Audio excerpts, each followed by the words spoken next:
Good evening, everyone, and welcome to a Fireside Chat with Zany Mystic. I'm your host, Lance White. Tonight, I'm delighted to welcome John Hogue back to the show.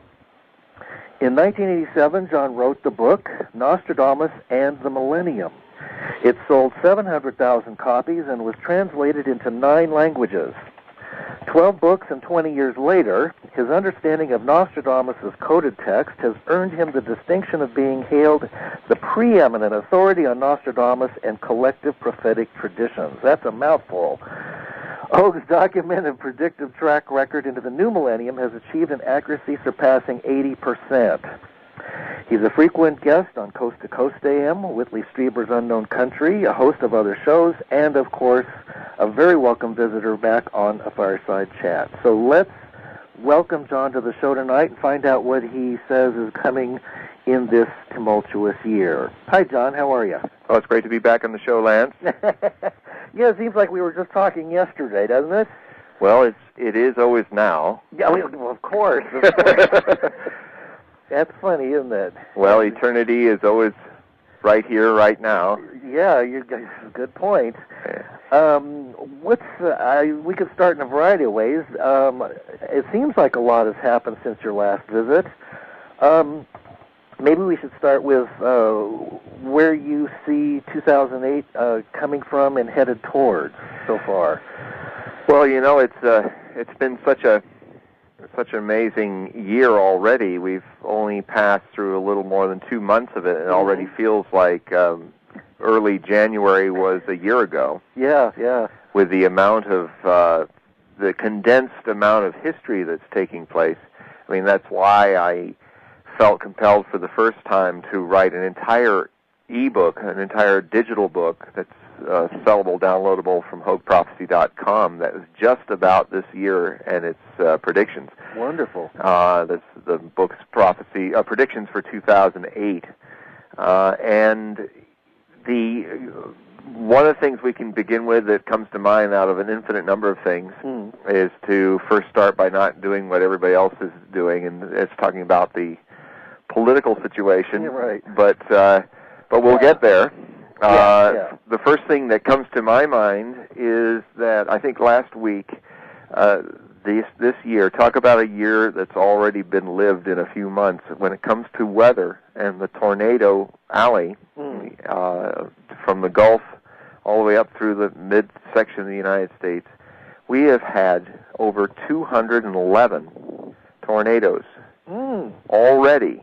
Wow, I did not know. And you know, the actual tornado season doesn't really officially begin until April, but we've been in it since January. And so we're on schedule with this rate of tornadoes. Even before the peak season, we're on schedule to record the highest number of tornadoes in the United States since they've ever been recorded.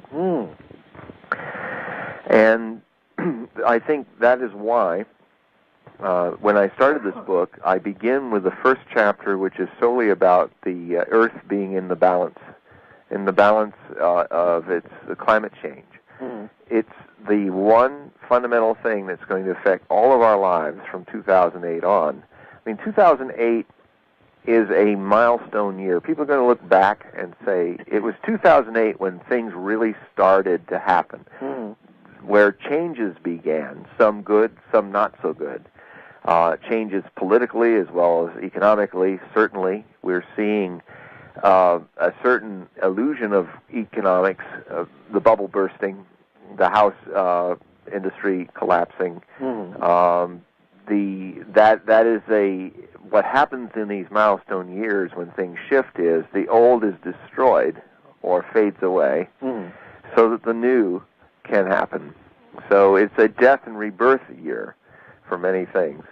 And it's also a year that is significant as far as the rhythms of time go, because of, at least in prophetic time watching, we are currently in what is called a cosmic year.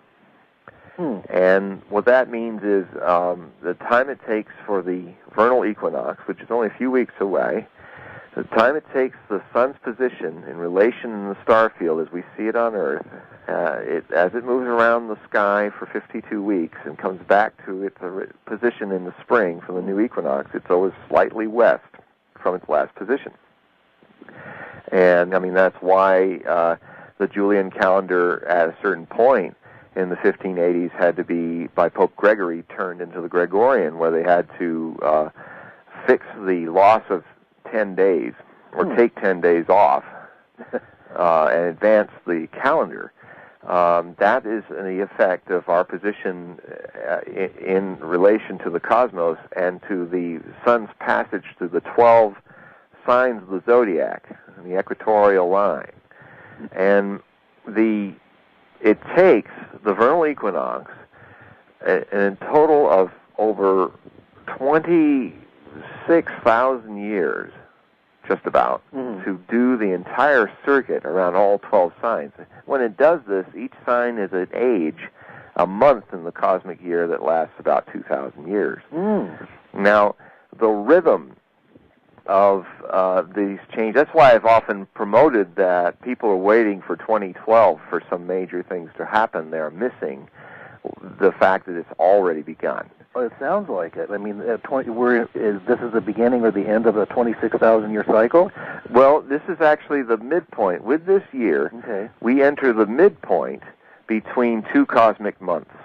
That means there's an overlap between each month. You see, it's not like you go to sleep in the Aquarian age and wake up in the next age, or Piscean age into the Aquarius. How it works is that you start feeling the influence and cosmic sense of the new age. Actually, during the last, you can really look at it as the three cycles of Pluto, which in predictive astrology, right now, Pluto's moving into Capricorn. The last time Pluto was in Capricorn was when we started feeling the influence of the coming Aquarian age, which was almost 250 years ago. Wow.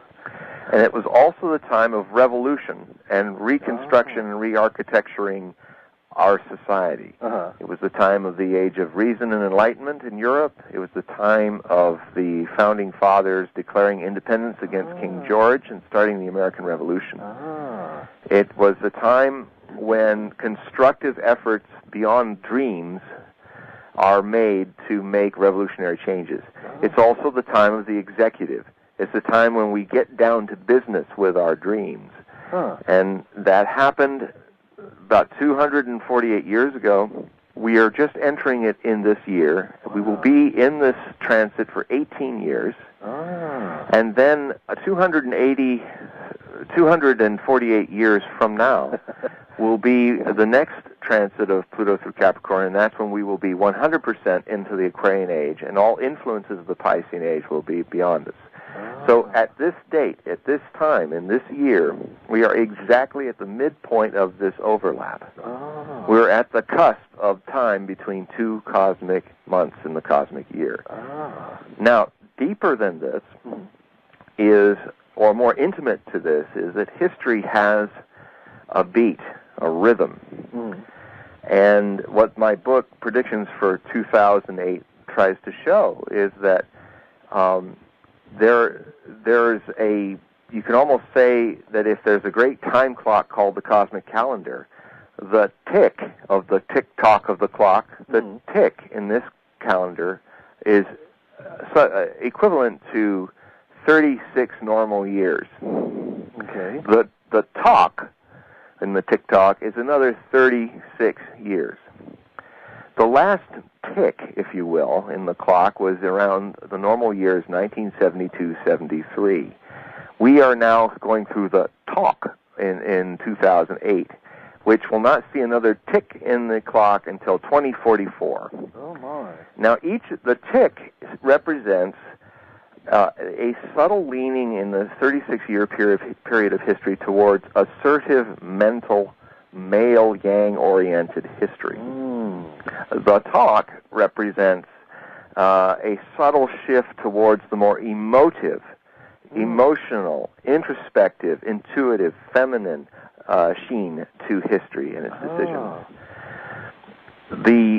So it is not surprising that in the realm of world politics, that the last great persuader of a nation who had the power through pure oratory to persuade a nation happened to reach to the apogee of power and influence in the world in the first year of the last cosmic night, which was 1936. Today, we see a new potential leader who also has great power of oratory that is influencing the emotional collective body of the United States at the beginning of a new emotive period, a new cosmic night. One is the daylight part of the tick-tock, which is yang, male. If you divide a 24-hour normal period in the cosmic day, it's 72 years long divided by two 36-year units. Okay. One's day, male, yang, assertive. One's night, intuitive, emotive, feminine. Okay. So we are basically now seeing the potential of another very powerful potential leader in the world who also has the ability to seduce or charm a nation and compel a nation through the power of emotive oratory to follow his idea of change. Now, I must specify here that I'm not, as some people might jump to conclusions, I am not comparing Barack Obama to Adolf Hitler as the same type of person. What I'm saying is that both men, although poles apart in their ethics, in their humanity, or inhumanity, in the case of Hitler, right, both possess the same gift of oratory. And where a leader takes the people with that oratory could be something really beautiful, or it can be something like Nazi Germany. So it's not so that for the record, so that people are listening to this, I'm not comparing Barack Obama to Adolf Hitler, only in that they both have the same powerful skill of persuading audiences. The gift of gab. Yeah, the gift of, beyond that, I mean, Kennedy had the gift of gab. Yeah. No, you're right. Franklin Delano Roosevelt was a great speaker, an orator, but this is another level. This is demagoguery. And the demagoguery in the old, demagogue is in Greek, means someone who, through the power and persuasiveness of their speech, can influence the direction and course of a mass of people's emotions. They can do this by appealing to their deep collective shared feelings, or they can do it by appealing to their collective fears. Hitler was really a past master at the fears. Obama leans more towards the hope and the positive side of that. So that's why they're just different as night and day, polar opposites. But, I must express, to the point of the controversy of expressing it, that there is this similarity. And this similarity follows the rhythm of the cosmic day-night cycles. Well, then, I guess Hillary Clinton would be another example of the embodiment or the metaphor of the divine feminine or the intuitive side as well. Would you say that, or? Yes. Okay. Yes, in fact, this is what's intriguing too. If you look at the astrology of both of them, since this is an astrological calendar we're talking about, the most ancient of them, the cosmic year concept was created in ancient Mesopotamia, in Sumer, in Sumeria, in Ur, and some of the oldest civilizations known in the Western world, in the Golden Crescent of the Middle East.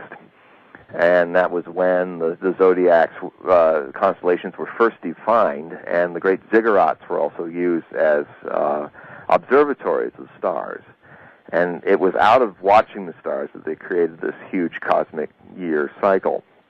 And so, interestingly enough, here we are at this important split between two ages, with the world's attention on the very same place where the cosmic year was created, in Iraq, which is the modern Mesopotamia.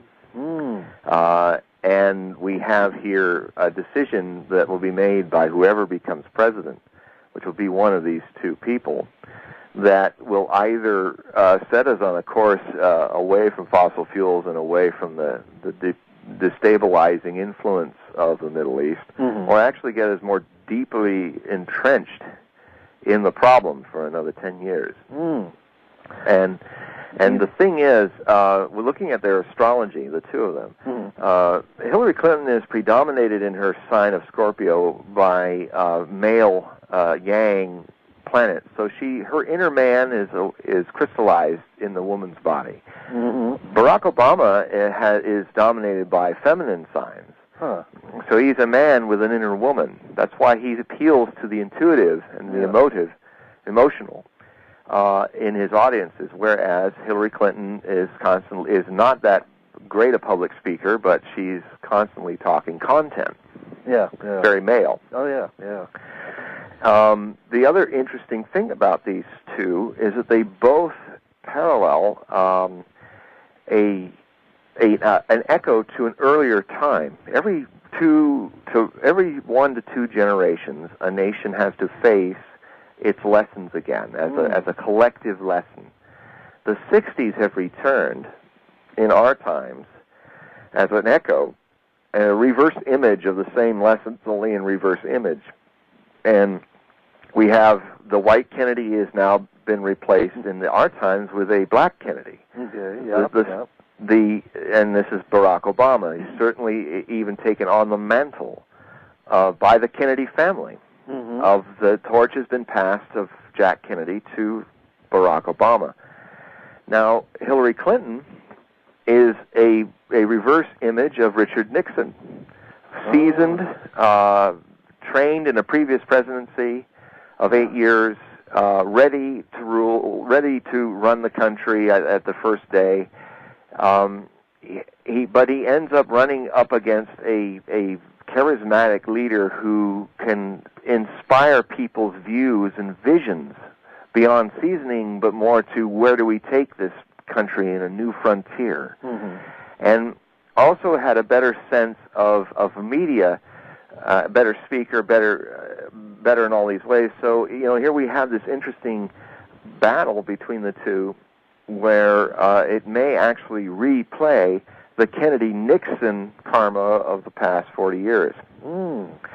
Now, what that may mean is that Barack Obama becomes president in 2008, but unfortunately is facing the challenge of the same tragedies that cut short Jack Kennedy and Robert Kennedy's run. There's a bit of Robert Kennedy in Barack Obama as well.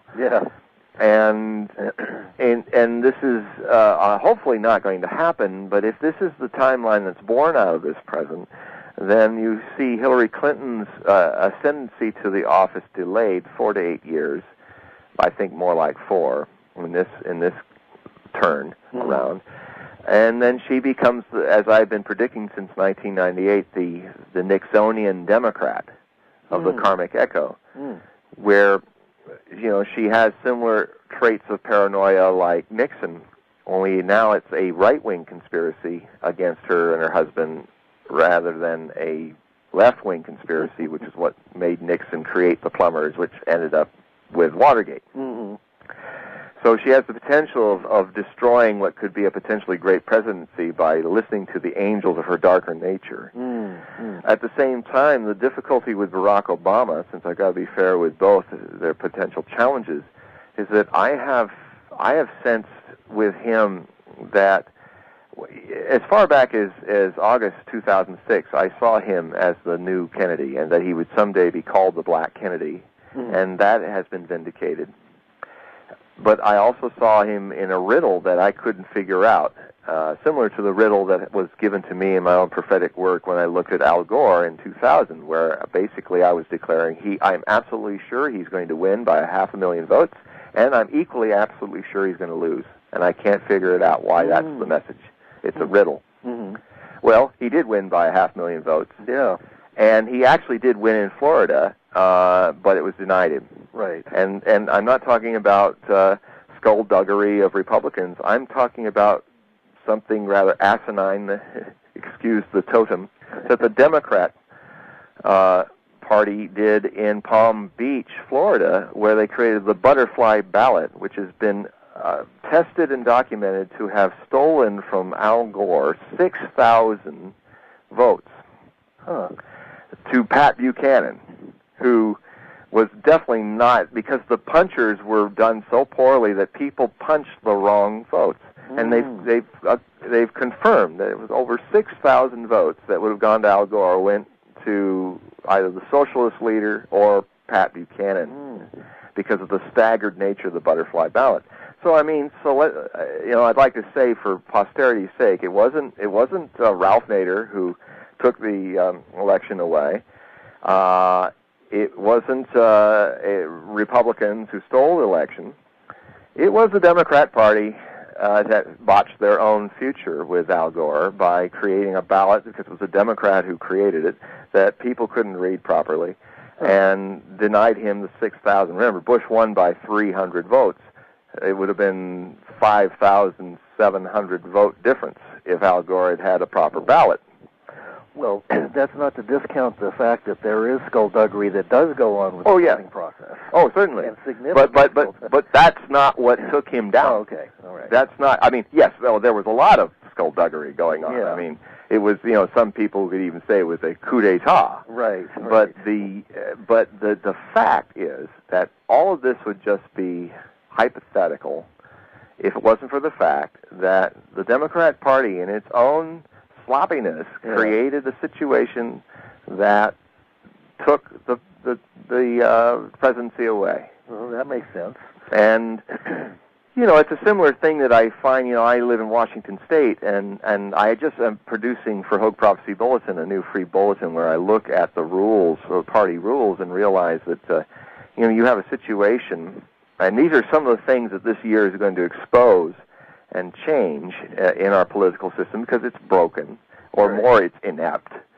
Do you know that in my state, the caucus, you could vote in the caucus and the primaries, and what happened is about 12,000 people voted in the caucuses, but almost 700,000 people voted in the primaries. And Obama won my state by 9,000 or so votes, but and a 33% difference between caucuses. But Hillary Clinton in the primary was only a 9% difference, which means she would have gotten almost half the delegates, and there was over 700,000 voters, which means that. But then they decided that the votes in the primary didn't count. So suddenly what happened in my state is 12,000 people's votes mattered, and 650,000 people's votes didn't. Oh, my. Is that democracy? No. No, hardly. It's if it is, it's jackassocratic. Yeah. But it's one has to be careful of one's totems for symbolic meaning. Yeah. A donkey is perhaps not the best totem because sometimes we act like donkeys. Yeah. Anyway, what I'm trying to say, which sounds a little off on prophecy, but it is these things that 2008 are going to shine. History is going to shine a light on this. These things are being exposed because they've always been there. But now we enter with this year, a 36-year period, where the things that sustained our civilization that can no longer sustain us for the future are going to be exposed. They're going to start collapsing, and that means economics, political, religious. This is the time of the great breakdown of the old. And it's going to, with each year we enter this 36-year period, demand from our feminine night period the intuition and genius and insight, which is the feminine, to find a new way to behave and manage our civilization. One of the things that's going to happen between now and 2040 is the addiction to fossil fuels will be encountered. A very hard withdrawal will take place, and by 2040 we will be off fossil fuels. Well, do you think we're capable of sustaining ourselves that long on fossil fuels? It seems to me like we're pretty much bumping up against the limitations of what's possible now. I mean, things are breaking. The problem that we're really facing, Lance, is that one of the dreams that's going to be shattered that was alive and well last year, but it's going to be shattered by the end of this year, is the dream that we all hoped was so that we had a decade before the tipping point in the climate began falling. Yeah. Scientists are constantly looking at their data, and it takes years to calculate a lot of the data of what we pump into the entire atmosphere of the Earth. And what came out in a report in the end of November of last year is that the parts per million that many people were calculating was the tipping point critical mass, somewhere around 455 parts per million of CO2 gases in the Earth's atmosphere, was actually not passed 10 years from now, but passed back in 2005. So we're in it now. Well, that makes sense. And you can see how we had a number of things which were tipping points that as usual the press and the media don't seem to gain the perspective, probably because they're told not to by the people who handle them, the owners of these corporations. Right. But we had in 2005 we had Hurricane Katrina, the first superstorm of the global warming that we encountered.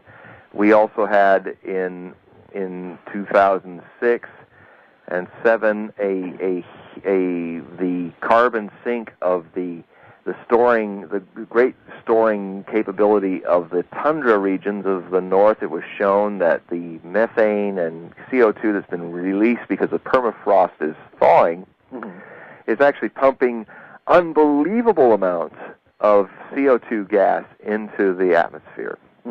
The following year, we saw a significant and globally acknowledged meltdown of the polar ice cap. That's 3 tipping points.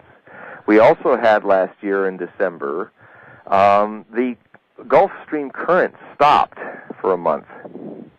Now that's where it gets really dicey, isn't it? Yeah, that's the great conveyor engine of the cold and hot currents. It's a huge conveyor belt that goes around all the seas, major oceans of the Earth, and it's key that it moves. It sinks down from warm to cold at the point between Newfoundland and Greenland.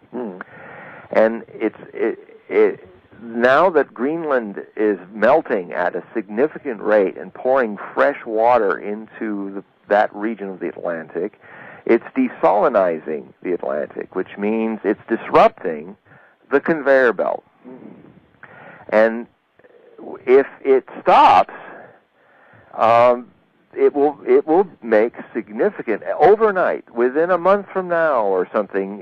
If these things aren't going to be gradual anymore, we're going to see more and more of it. And I am happy to see that people are starting to talk about this stuff. But as the predictions show to me, especially for this year, we're kind of in the similar situation that existed in 1938, 1939. Major denial. Well, and also people could see the storm clouds of trouble. Right. And people kind of put Band-Aids on it, Munich pacts. You had back then the Neville Chamberlains of today waving little pieces of paper saying "Peace for our times." Yeah. Let's placate the situation. Everybody knew the hammer was going to fall, but no one really wanted to prevent it or could. Well, 2008 is like 1938. It's the Munich Pact now is about.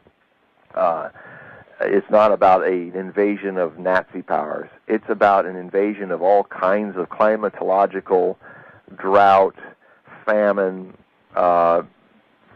overpopulation issues. It's basically the new enemy in this current time of trial is not a political ideology, it is the real ultimate enemy, the core enemy that has always been delaying us. And that enemy is human stupidity. I agree with you on that one. And the feeling, as I feel as an interpreter and a bit of a predictor myself, I feel compelled in these times to send the message that is defining who the real enemy is. The real Nazi in the storm helmet is not a political group, an army. It's not Al-Qaeda. It's not America bombing other people either. It's human stupidity. The war, there is a world war coming, but it does not need to be against each other. In fact, the real world war needs to be a soldiering of human beings to fight ignorance, poverty, overpopulation, climate degradation. New sources of energy will be our new weapons against this stupidity. But ultimately, our moribund, defunct, or just absolutely silly political systems have to be renovated. Yeah, absolutely. And doesn't it? What about the aspect that the global elite play in maintaining all of this because it benefits them? Well, I think one of the more revolutionary declarations of the book, something I didn't even expect I would be saying, but I had to bear witness to it, because it's not really the way I would look at things personally, but I had to confront a revelation that's starting with this year and will be with us for the next 36 years. Like it or not, the future is seeing a shift in political powers from the political to the corporate. I call it the CE oligarchy. Yeah, that's scary. It is scary, but that's one way of looking at it. But the other thing is that there are also people in the oligarchy, like Sir Richard Branson, right, and others who are actually moving towards making the world better. The thing is, what I try to talk about in that chapter of Predictions for 2008 is that we, the people, have to adapt our people powers to the new times. Not only do we need to be more participatory in our democratic process, because if we don't, we're facing no later than 10, 15 years from now, emergency rule in many parts of the world, which is another name for fascism. Exactly. And it may be necessary. Yeah. If we don't start behaving more responsibly now, if you're going to have the food, the water, and the commerce flowing, there may be martial law, there may be price restrictions, there may be all kinds of things that are quite dictatorial. Yeah. To sustain life. The motto of that later day may be, it's not about democracy, stupid, it's about life and death. Yeah. So let's not get to that point, if we can, and so let us try to keep our democratic values, and one of the ways we can do that is that beyond being voters, I foresee that we need to become vote with our consumerism. Oh yeah. That we need to it's a relationship with the oligarchs, the CE oligarchs. If they're going to make money, we have to convince them that the supply and demand, the demand is going to be a demand for products that we really need, a demand for ecological responsibility, and we can ram home that idea by making profitable those people in the CEO world, in the new aristocracy, that do that, the Richard Bransons of the world. Yeah, absolutely. Not the Enron. Yeah.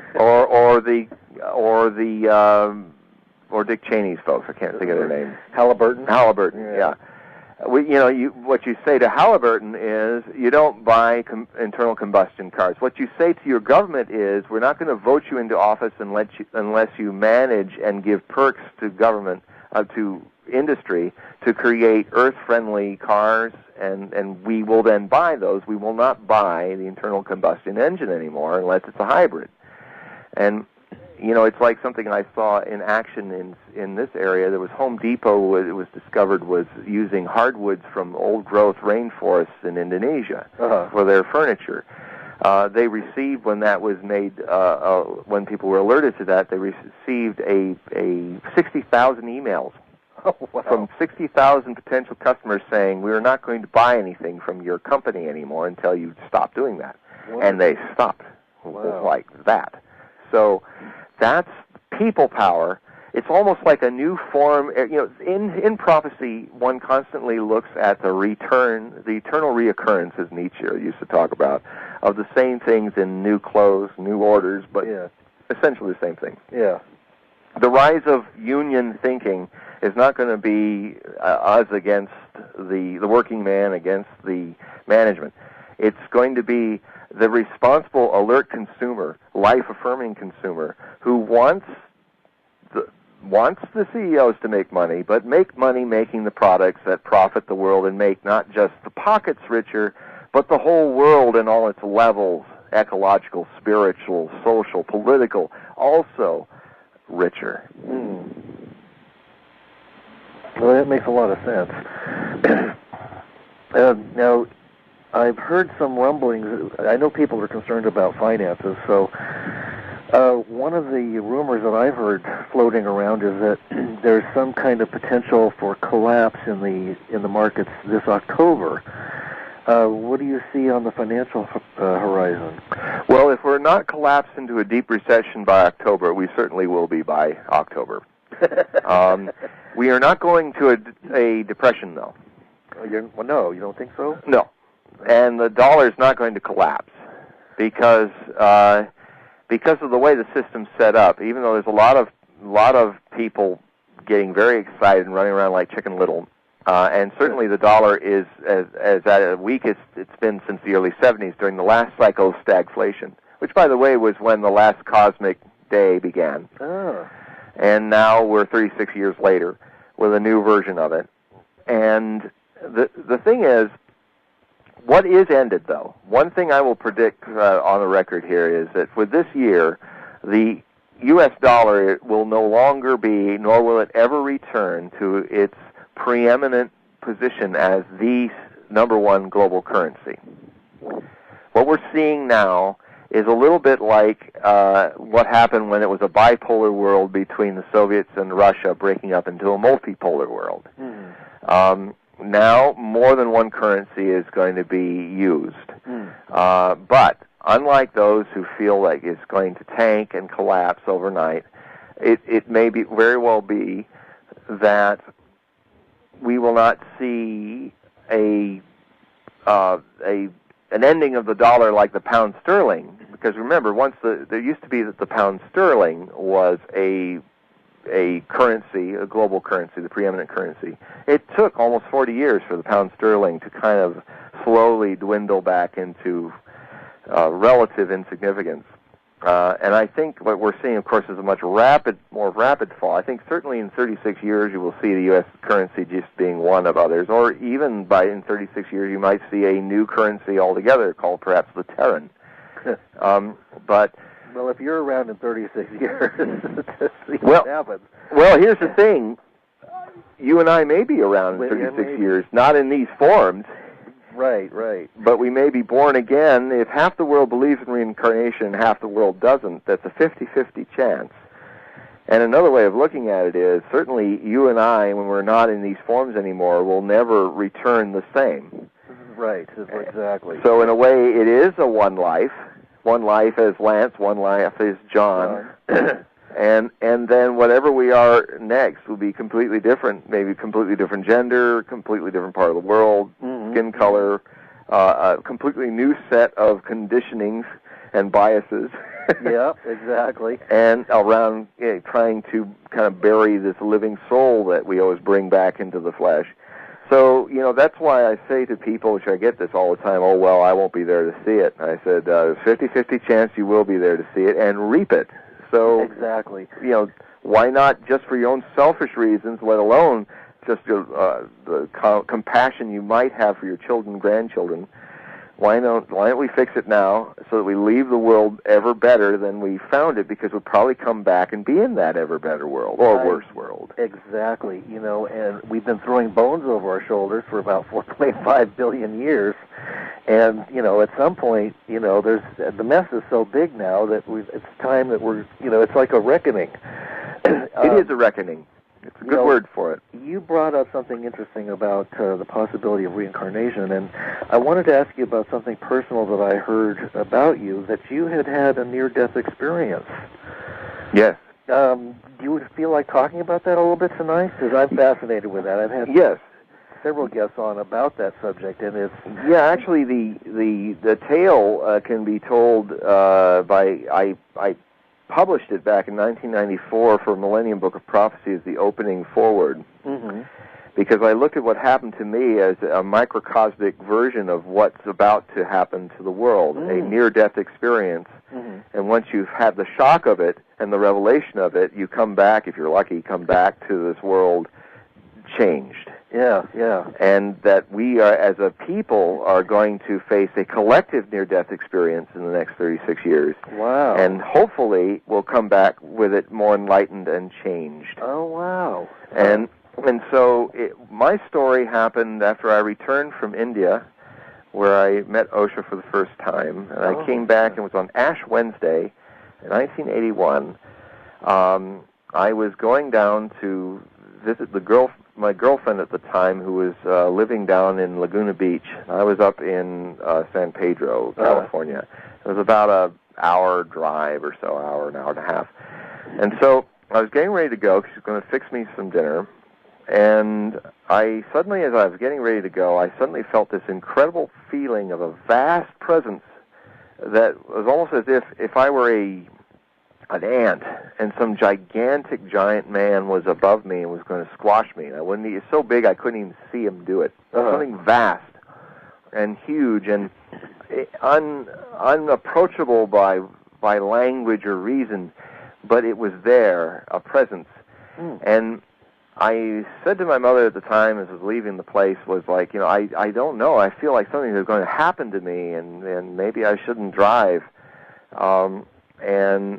And then I was just hovering at the door, and then suddenly something pushed me out of the door. It was all like an invisible hand just pushed my shoulder, and there I went. And so 20 minutes later, I was going through a green light in Long Beach, California, and a guy driving 55 miles an hour, illegal alien without a driver's license, borrowing his brother's car, driving 55 miles an hour in a huge station wagon. Whoa. Crashed right into the door of my green Maverick two-door compact. Wow. And the initial feeling was, as I saw this beige blur come from the left, I felt like for an instant, the steel and glass and leather of the car was being ripped away like shreds of cloth. And I felt myself exploded into a vast golden vastness.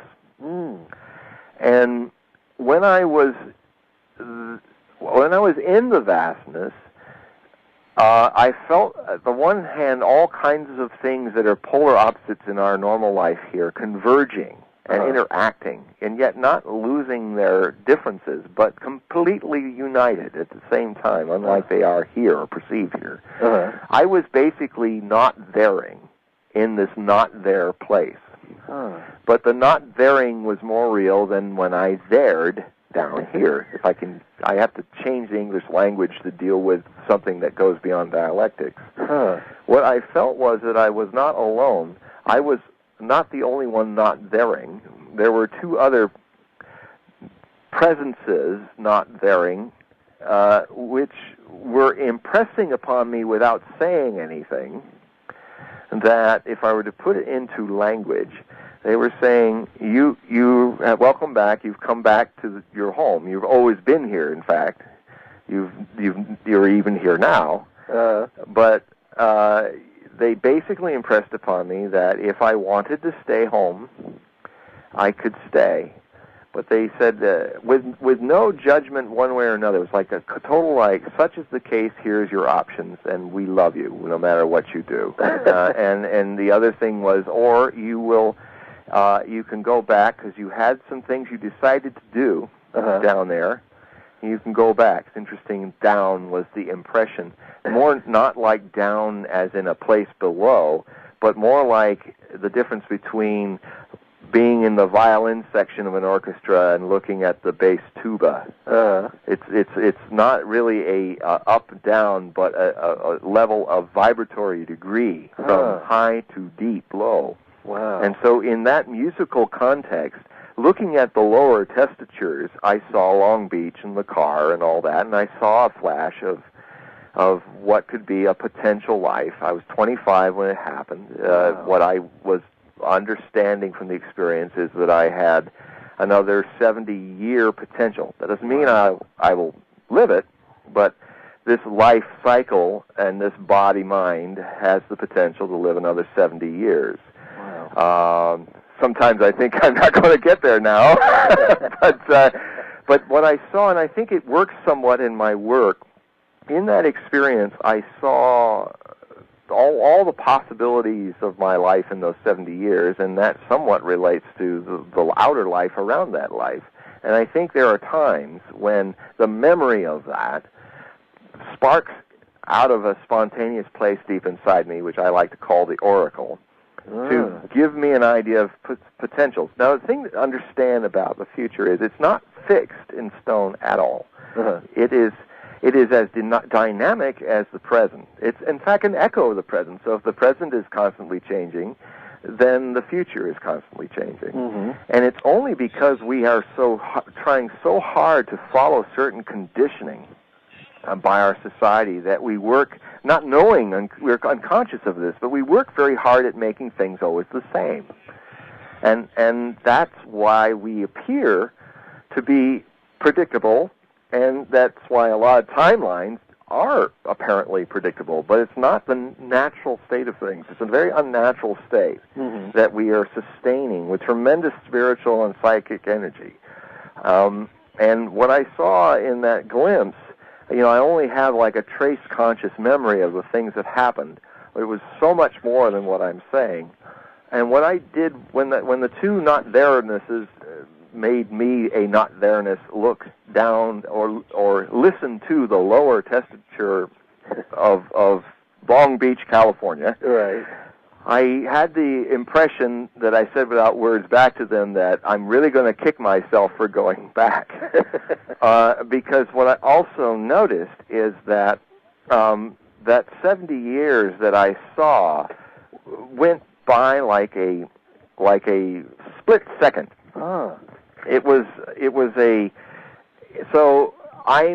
When I remember, and this is an important point, that a lot of the traditions or studies of meditation are really techniques to help us remember the miraculous that is really with us at all times. And when I remember, I realize that I've never left that place. We've all been there. Yeah. We are there now. Yeah. And we not there with an infinite more presence of aliveness than we think we there here. And so and also it is eternal. It's like you can snap your fingers up there and live in our normal time frame 1,000,000 years, but it only goes by like a snap of the finger. And so that's the convergence of long time and no time. Yeah. And so I then went back into my body, and the first thing I noticed in real time, normal time, was that I was slumped over my driving wheel, and the first thing I saw was the mala with a picture of my guru on it. And I looked at it, and my first normal thought was, well, at least that's not broken. And then I looked around the car. I felt incredibly refreshed, like I had been away from ages, like I had been some star traveler. It was amazing. It was like I had come back to this world, and I felt very, very cool and refreshed. And I was dressed in the orange kurta of a swami at that time because I had taken orders of an Eastern organization. And the car all around me was a wreck. The driver's shaft was bent. The dashboard had turned into an accordion. I giggled at the foot pedals because they had somehow managed to tie themselves into a bow tie. Whoa. And then I hear this tap, tap, tap, tap, tap, tap to my left. I look over slowly, and I see an ashen-faced paramedic, and behind him is another one with the jaws of life. Oh, my And he's God. saying, "Can you get out?" And I kind of look around. I was not hurt. All I had was a slight cut on my wrist, very small, like a little nick, and I had a slight pain in the upper left part of my head, which I assumed immediately was a concussion from hitting the window at 55 miles an hour. Right. I was, by the way, wear your seatbelts, folks, because if I hadn't, I'd be dead. And the seatbelts really do save you. I always wore my seatbelt, and it kept me from being thrown 55 miles off the window and through the window on the other side. Now, I know about these details that I'm about to tell you because there was a man from Ohio that saw the whole thing, called it in. So I know I was out of my body for 20 minutes, and they had given me up for dead. I was ashen-faced and slumped. Of course, I'm very limber, especially in those days, and it looked like my neck had been broken by the hit. So stooped way over and pale, and they thought, oh, he's dead. He's got to be dead. And they were working on the illegal alien Mexican guy who had broken his arm and really had been more injured in this situation. He was totally freaked out, understandably. He's illegal and all that. Of course, now it's not such a big problem, but he actually tried to sue me for being in the way. Oh, my. But of his 55-mile-an-hour zip through a red light. But anyway, he was being attended to, and then when they saw me stir, this man from Ohio said it was like they thought, oh my God, this guy's coming back from life, and these guys were going to then get me out. So I tried to find the door knob. Unfortunately, on my side, it still was in working. So I opened the door, managed to creak it open, step out, and here I am, and I think it was actually my maroon kurta robe, my mala. I step out of this car into a sea of gas in the intersection, gasoline everywhere. And then here comes this big man with a huge belly that the suspenders are trying to hold into his pants. And he's running across, and just to show you how shocked the paramedics were, they didn't stop him. He picked me up in his arms and said, "Oh, son, you're lucky to be alive." Wow. And then he grabbed my mala and ran his fingers up and down the beads and said, "Them sure good beads." And I said, "Yes, they are." And then I turned to the paramedics and then I took command of the situation. It was so weird. It was so ethereal. I mean, so kind of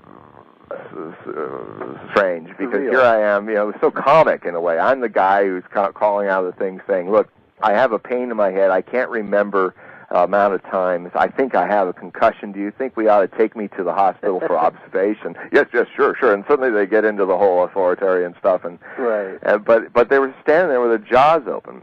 I had the policeman over 2 days when I was there for 8 hours observation. I felt absolutely like I'd been reborn.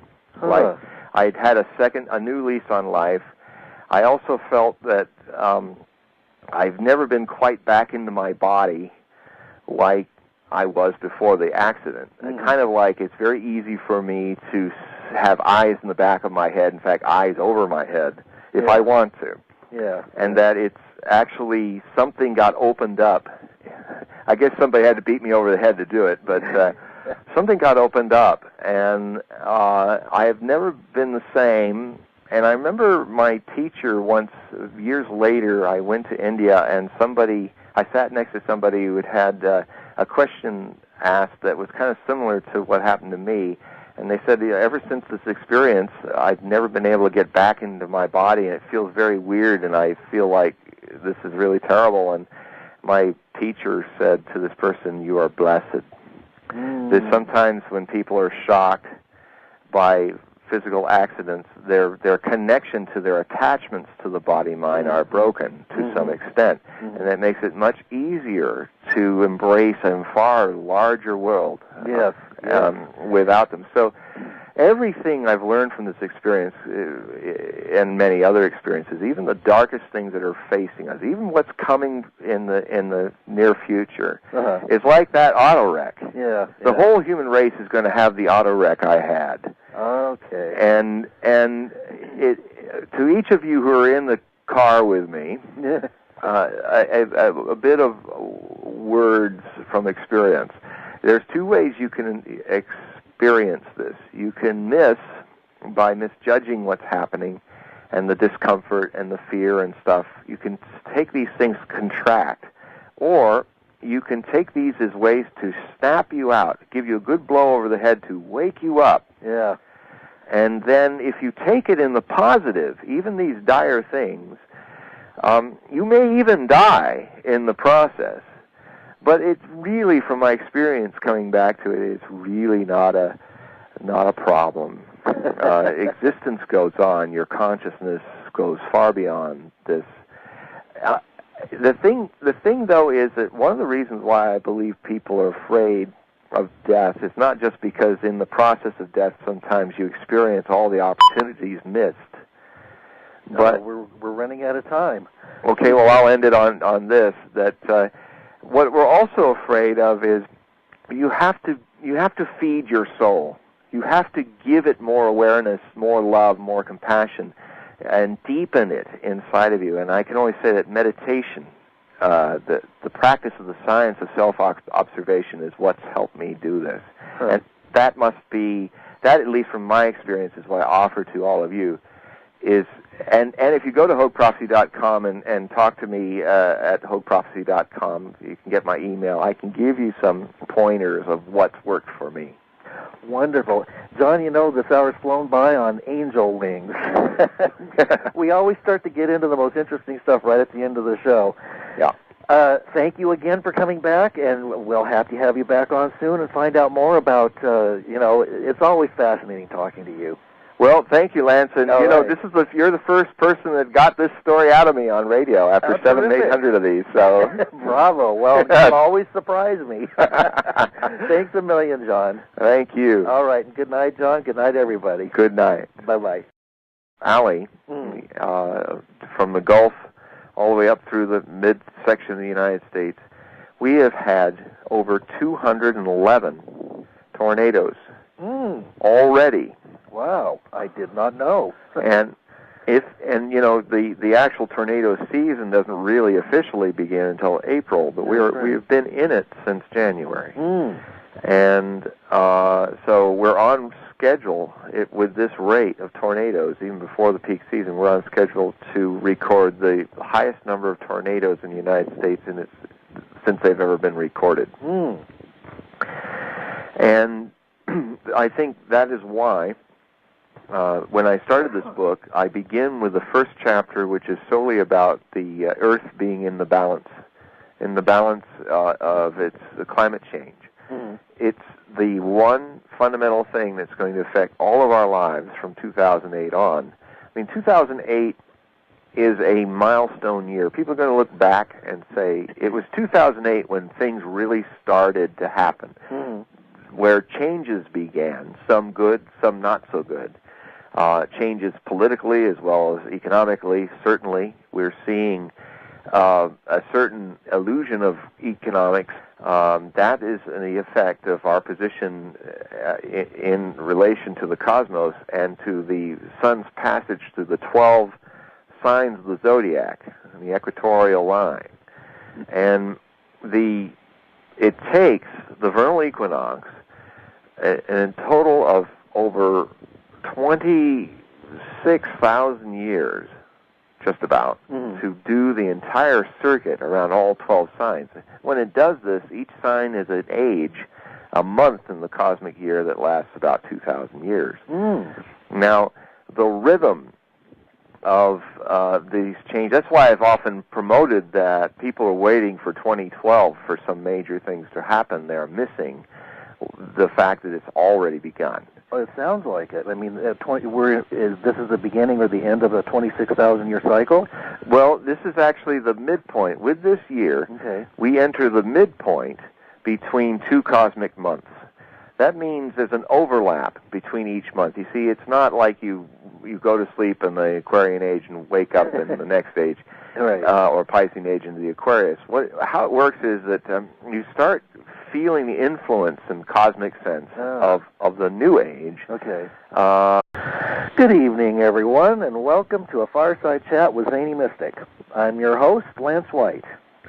Tonight, I'm delighted to welcome John Hogue back to the show. In 1987, John wrote the book, Nostradamus and the Millennium.